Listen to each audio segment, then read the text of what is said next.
بسم اللہ الرحمن الرحیم۔ بہت شکریہ محمد شبیر آپ کے سوال کا۔ دیکھیں، جب امام المہدی علیہ السلام آئیں گے تو وہ نشانیوں سے نہیں پہچانے جائیں گے۔ امام المہدی کی نشانیاں جو روایات میں آتی ہیں کہ آپ صلی اللہ علیہ وسلم کی حدیث کے مطابق کہ وہ آپ صلی اللہ علیہ وسلم کی اولاد میں سے ہوں گے، حضرت فاطمہ کی اولاد میں سے ہوں گے، حضرت علی کی اولاد میں سے ہوں گے، حضرت حسن کی اولاد سے ہوں گے۔ صحیح روایات میں یہ آتا ہے۔ حضرت حسین کا ہمیں صحیح روایات میں نہیں ملتا، جو کہ اہل تشیع کا عقیدہ ہے جو درست نہیں ہے۔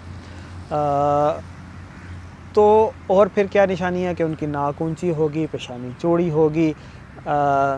تو اب آپ مجھے یہ بتائیں کہ ناک اونچی ہونا، پیشانی چوڑی ہونا، ایون سید فیملی سے ہونا، آپ صلی اللہ علیہ وسلم کی اولاد سے ہونا، یہ تو کسی میں بھی ہو سکتا ہے۔ آپ صلی اللہ علیہ وسلم کی اولاد تو سینکڑوں، ہزاروں، شاید لاکھوں میں ہو، اور کسی کی بھی ناک اونچی ہو سکتی ہے، پیشانی چوڑی ہو سکتی ہے۔ آپ اس طرح نہیں ان کو پہچانیں گے جیسے روایات میں ہمیں ملتا ہے کہ آسمان سے ایک ندا آئے گی کہ یہ تمہارا خلیفہ ہے، یہ تمہارا امام ہے، اس کے ہاتھ پر بیعت کر لو۔ اسی طرح جب وہ مدینہ منورہ تشریف لے کر جائیں گے تو لوگ انہیں پہچان لیں گے، زبردستی ان کے ہاتھ پر بیعت کرنے کی کوشش کریں گے۔ وہاں سے وہ مکہ معظمہ جائیں گے، آخر وہاں پر زبردستی ان کو بیعت لینی پڑے گی لوگوں سے۔ یہ جو ساری باتیں ہیں نا، ان سب سے پتہ یہ چلتا ہے کہ امام المہدی کو نا اللہ تعالیٰ کوئی لیڈرشپ دے گا۔ ہوں گے وہ عام انسان ہی، لیکن اللہ تعالیٰ ان کو کوئی ایسے سائنز دے گا کہ جس سے یہ کلیئر ہوگا کہ کہ یہ شخص امام مہدی ہو سکتا ہے۔ اور جیسے حدیث شریف میں آتا ہے کہ جب نبوت اور اس کے نشانیوں میں سے کوئی بھی چیز باقی نہیں رہ جائے گی تو اللہ تعالیٰ تو صرف مبشرات باقی رہ جائیں گے۔ جب صحابہ نے پوچھا آپ صلی اللہ علیہ وسلم سے کہ مبشرات سے کیا مراد ہے، تو آپ صلی اللہ علیہ وسلم نے فرمایا کہ وہ سچا خواب جو کوئی شخص اپنے بارے میں دیکھے یا کوئی اس کے بارے میں دیکھے۔ یعنی کہ نبوت کے بعد جو سچا خواب ہے نا، وہ ایک نشانی ہے، ایک ذریعہ ہے حق کو پہچاننے کا۔ تو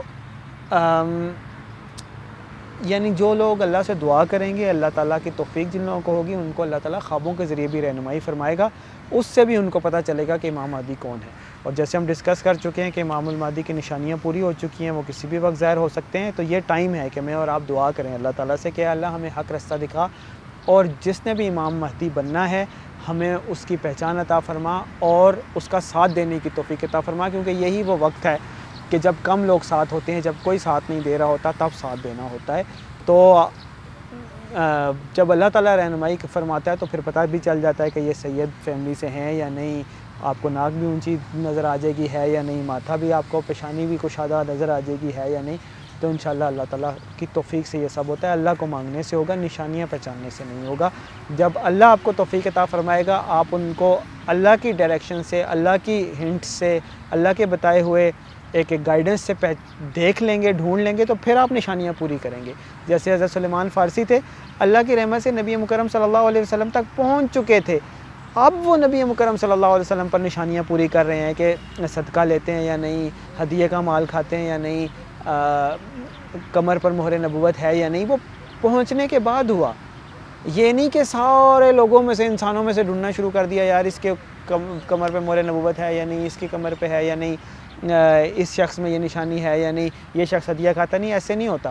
جب اللہ تعالیٰ گائیڈ کرتا ہے، آپ کسی شخص کو پہچان لیتے ہیں، نیرو ڈاؤن کر لیتے ہیں، اب آپ کنفرم کرنا چاہ رہے ہوتے ہیں کہ یہی ہے یا نہیں، پھر آپ اس میں نشانیاں پوری کرتے ہیں۔ تو یہی امام مہدی کا بھی ہوگا۔ جب اللہ تعالیٰ مجھے آپ کو گائیڈ کر دے گا، ہم ایک شخص تک پہنچ جائیں گے، اب ہمیں لگے کہ کنفیوژن ہو کہ ہاں یار یہ بندہ لگ رہا ہے، اب چیک کرو اس میں نشانیاں ہیں یا نہیں، پھر اللہ تعالیٰ انشاءاللہ آپ کو دکھائے گا۔ اب آپ دیکھیں گے کہ جی پیشانی ناک اونچی ہے یا نہیں، پیشانی چوڑی ہے یا نہیں، سید فیملی ہے یا نہیں۔